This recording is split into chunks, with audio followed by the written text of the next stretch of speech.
திருவாரூர், நாகை, கடலூர், மயிலாடுதுறை மாவட்டங்களுக்கு அதிக கனமழைக்கான சிவப்பு எச்சரிக்கை விடுக்கப்பட்டுள்ளது. வங்கக்கடலில் உருவாகியுள்ள காற்றழுத்த தாழ்வு மண்டலம் நாகையிலிருந்து தென்கிழக்கிலே சுமார் 630 கிலோமீட்டர் தொலைவிலும், சென்னையிலிருந்து தென்கிழக்கே சுமார் 830 கிலோமீட்டர் தொலைவிலும் மையம் கொண்டுள்ளது.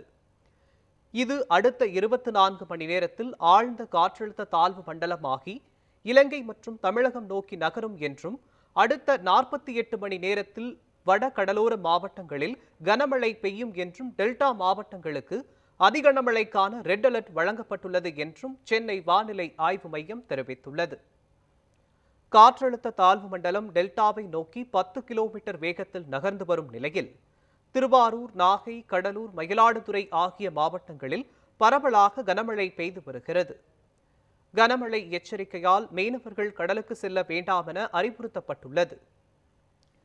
இதனால் மயிலாடுதுறையில் மீனவர்கள் கடலுக்கு செல்லவில்லை.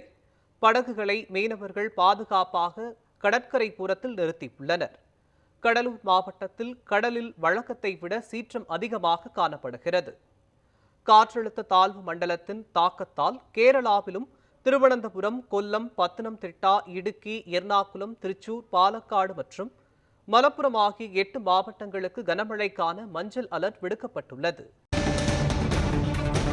சென்னை அரும்பாக்கம் பகுதியில் உள்ள விருகம்பாக்கம் கால்வாயில் துணை முதலமைச்சர் உதயநிதி ஸ்டாலின் ஆய்வு மேற்கொண்டு வருகிறார்.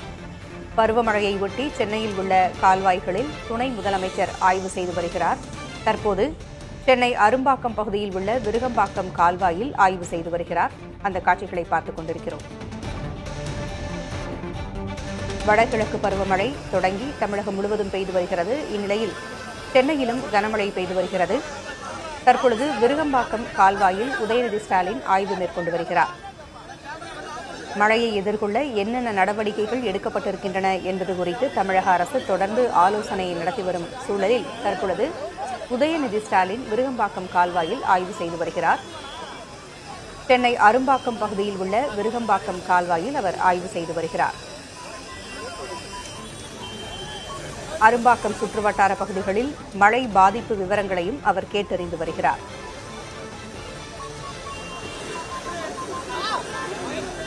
சென்னையின் பல்வேறு இடங்களில் மழைநீர் வடிகால் பணிகள் நடைபெற்று வந்தன.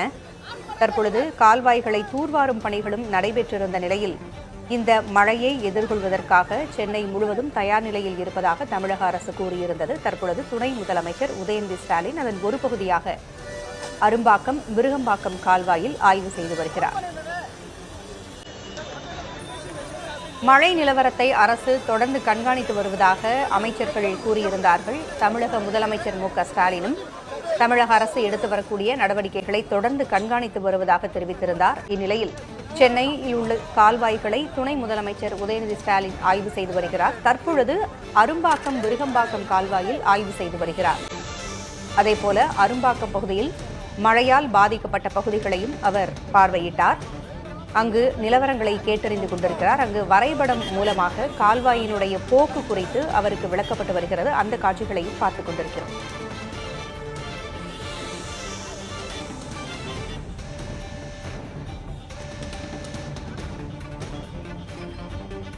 கூடுதல் விவரங்களை வழங்க செய்தியாளர் சந்தானம் இணைந்திருக்கிறார். சந்தானம், துணை முதலமைச்சரின் ஆய்வு குறித்த விவரங்கள் என்ன?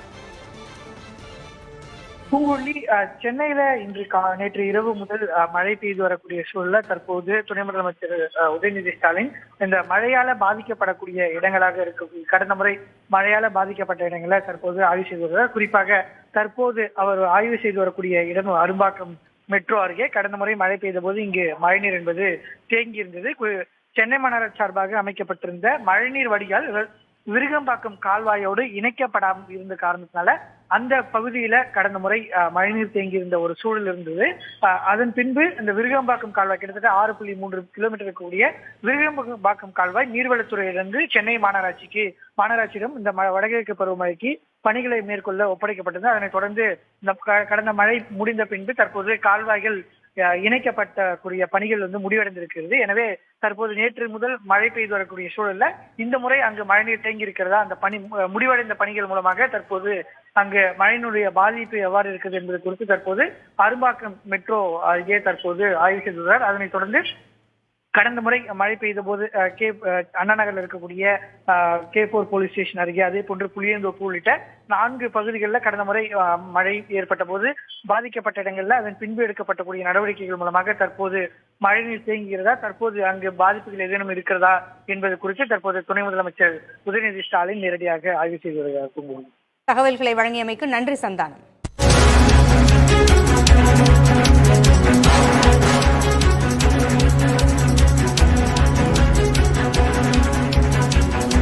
நாளை 3 மாவட்டங்களுக்கு அதி கனமழைக்கான ரெட் அலர்ட் விடுக்கப்பட்டிருக்கிறது. டெல்டா மாவட்டங்களில் நாளை முதல் கனமழை பெய்யக்கூடும் என்று வானிலை மையம் அறிவித்திருந்த நிலையில் தற்போது ரெட் அலர்ட் என்பது விடுக்கப்பட்டிருக்கிறது. விவரங்களை செய்தியாளர் லிபிகாவிடம் கேட்கலாம். லிபிகா, இப்போ டெல்டா மாவட்டங்களுக்கான அதி கனமழை எச்சரிக்கை சொல்லப்பட்டிருந்தது. இப்போ இந்த ரெட் அலர்ட்டினுடைய கூடுதல் விவரங்கள் என்ன?